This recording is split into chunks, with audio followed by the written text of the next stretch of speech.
El 8 de marzo de 1857, cientos de mujeres trabajadoras textiles de Nueva York salieron a protestar. Querían igualdad salarial. Poco a poco se dieron cuenta que por el mismo trabajo que realizaban los hombres recibían un pago menor. La brutal represión de estas protestas dejaron como saldo 120 personas muertas. En el año 1911, 149 personas, la mayoría mujeres, fallecieron en un mega incendio en una fábrica, Triangle Shirtwaist, en Nueva York. Un hecho que dejó en evidencia las precarias condiciones de trabajo que debían enfrentar a diario cientos de mujeres. El 8 de marzo es una fecha que para los movimientos feministas se torna en un momento de demandas. En muchos países se organizan huelgas, algo que ya conocen en Islandia, por ejemplo. Ellas fueron las precursoras de todo esto. En 1975, 25.000 mujeres dejaron las oficinas, las labores de la casa, el cuidado de los hijos, exigiendo igualdad de género. Muchas escuelas y guarderías tuvieron que cerrar en el Día Libre de las Mujeres, lo que provocó que varios padres debieran llevar sus hijos a sus trabajos. En los últimos años se dio un paso decisivo en la marcha de las mujeres en Estados Unidos. El 20 de enero del año 2017 salieron a marchar con un objetivo claro: protestar por los dichos sexistas del presidente Donald Trump. Hace un año, más de 170 países adhirieron a la idea de la huelga feminista. Este año, organizaciones feministas chilenas también se suman a esta convocatoria.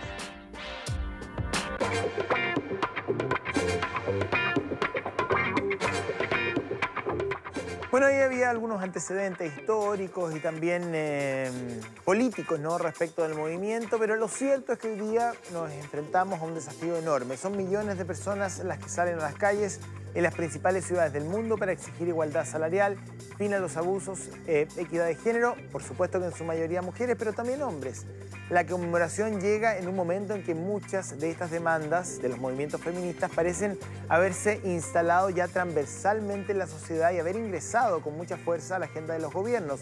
Lo vamos a analizar en la Mesa Chica junto a Mónica Maureira, integrante del Observatorio de Género y Equidad, y a Ana Luisa Muñoz, académica de la Universidad Católica. Mónica, Ana Luisa, muchas gracias por estar con nosotros esta mañana. Y bueno, gracias a ustedes. Feliz día. ¿Ah? Si es que... hubiese algo que celebrar. Ah, si es que, si hubiera que celebrar algo. Si es que hay algo que celebrar. Oye, interesante, partamos por ahí, pues. ¿Hay algo que celebrar o no el día de hoy, Mónica?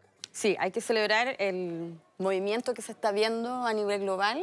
Estamos asistiendo a través de los medios de comunicación, pero a través de las plataformas digitales. Y por sobre todo hay que celebrar el movimiento político que se está solventando, diría yo, hoy, a propósito, digamos, de lo que ha sido toda el empeño, el esfuerzo, el trabajo ¿En Chile que han o en hecho. el mundo? ¿Tú haces una yo creo que hay que hacer una diferencia, porque yo diría que en los últimos 10 años no hemos presenciado lo que ha sido el movimiento político, feminista, como lo estamos viendo hoy, a propósito de lo que ha sido la organización que hay detrás de lo que se ha llamado la huelga, pero que también tiene una marcha que hoy está siendo convocada a las 6 de la tarde.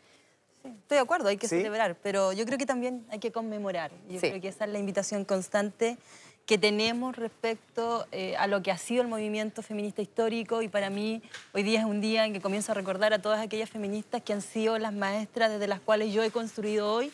Así que sí, de acuerdo, celebramos la sororidad transversal desde las cuales hoy en día las mujeres nos estamos articulando, pero también conmemoramos la historicidad del movimiento feminista, tanto en Chile como en el extranjero, y que da pie a que hoy tengamos y estemos en el momento que estamos. Exacto. Tengo acá parte de los puntos, ¿no?, del movimiento de hoy, al menos aquí en Chile, y ha generado, por supuesto, discusión respecto de cuán coherente es la narrativa y si efectivamente hay un peligro de ampliar la narrativa y desgastar el movimiento. Porque, claro, uno entendería que fin de la violencia política y sexual, de igualdad salarial, incluso una ley de migración enfocada en la situación de la mujer, uno lo puede entender.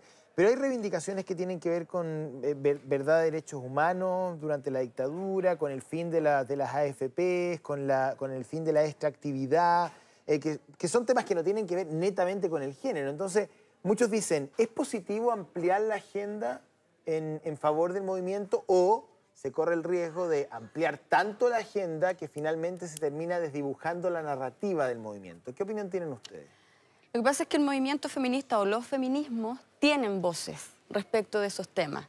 Y como una voz política, obviamente se quieren referir a esas instituciones, a las institucionalidades, a las normativas que operan ahí, que obviamente también siguen de alguna manera dejando a las mujeres en un lugar de vulneración, pero también de subordinación. Entonces, ante la discusión, por ejemplo, sobre el modelo de pensiones que nosotros tenemos, obviamente si las mujeres están en trabajos más precarizados, si no tienen continuidad en su trayectoria laboral, con un sistema como el que tenemos ahora, una vez que las mujeres jubilamos vamos a estar mucho más perjudicadas, ¿cierto?, que los varones. Y en ese sentido hay voces desde los feminismos que se pueden instalar ahí también. Ahora, uno puede decir, bueno, hay mujeres que a lo mejor están de acuerdo con el sistema de capitalización individual y son menos feministas por eso en el contexto de este documento, digamos. Yo creo que, no sé, hoy en día tampoco es la idea empezar a pensar en el femistrómetro, qué tan feminista es cada una de nosotras. Ah, interesante concepto. Y yo creo que en el fondo tampoco es la idea de pensarnos en un movimiento que sea unificado y coherente, porque no lo es. Las mujeres nunca hemos sido todas iguales y eso es algo que los nuevos movimientos feministas, las nuevas teorizaciones feministas han discutido. Si uno piensa, por ejemplo, el feminismo colonial ha puesto sobre la mesa demandas importantes de mujeres negras, racializadas, que no habían y que no existían desde el feminismo liberal fuertemente. Por lo tanto, buscar la coherencia y la unificación de un movimiento no sé si sería la demanda hoy. Yo creo que al contrario, es pensar de qué manera las diferentes, ya sea desde los colectivos, como las diferentes mujeres que están pensando o que están trabajando desde el activismo sobre feminismo, están posicionando diferentes demandas. Pero ahí te insisto en la misma pregunta, a lo mejor te la formulo de otra forma. Desde tu punto de vista, ¿existe un riesgo de que el movimiento entre en reivindicaciones políticas que no tienen que ver exclusiva ni necesariamente con el género o no? Pero yo me pregunto hoy en día, ¿qué no tiene que ver con el género? Cuando pensamos en temas ambientales, cuando pensamos en temas de salud, cuando pensamos en temas educacionales, esos temas están todos cruzados por temas de género. Por lo tanto, el feminismo sí puede decir mucho en esos ámbitos. Y yo creo que no se desdibuja la demanda básica que tiene el feminismo hoy en día, que es el fin al sexismo y la opresión en todas sus formas. Y que no es mujeres por sobre hombres, por favor. Es que lo que pasa es que hay que tratar de explicar ese punto también. No es mujeres por sobre hombres, ni tampoco es esta idea de, como lo decía Ana Luisa, de decir que todas somos iguales. Al contrario, yo diría que como se está dando la discusión dentro de las distintas corrientes del feminismo, dentro de las distintas bajadas que tiene el feminismo, es todo lo contrario, es justamente ir reivindicando cuáles son esos matices, cuáles son esas diferencias, pero que no por ello tengamos, comillas, distintos derechos o desigualdades, arbitrariedades, injusticias, como las que podemos percibir hoy. ¿En dónde hemos avanzado y en dónde estamos súper retrasados, desde tu punto de vista? Tú hoy dijiste algo en la mañana a propósito del femicidio en Quintero. Sí. Sí, dijiste que la violencia seguía siendo un tema urgente. Y yo me atrevería a decir que si hay algo que todavía estamos al debe como Estado y como sociedad, tiene que ver justamente con la violencia y con la violencia extrema que se ejerce contra las mujeres y que tiene un inicio justamente en la discriminación que viven las mujeres en el día a día y que viven sobre sus cuerpos. Mientras no hagamos un ejercicio de no banalizar los estereotipos que recaen sobre los cuerpos de las mujeres y cómo eso tiene una manifestación extrema en situaciones de violencia, como por ejemplo los femicidios, y no solo los femicidios íntimos que se cometen a propósito de dentro de las relaciones de pareja o en el ámbito privado, yo creo que todavía el avance en materia de reconocimiento de los derechos de las mujeres puede ser muy complejo. O sea, eso es lo más urgente.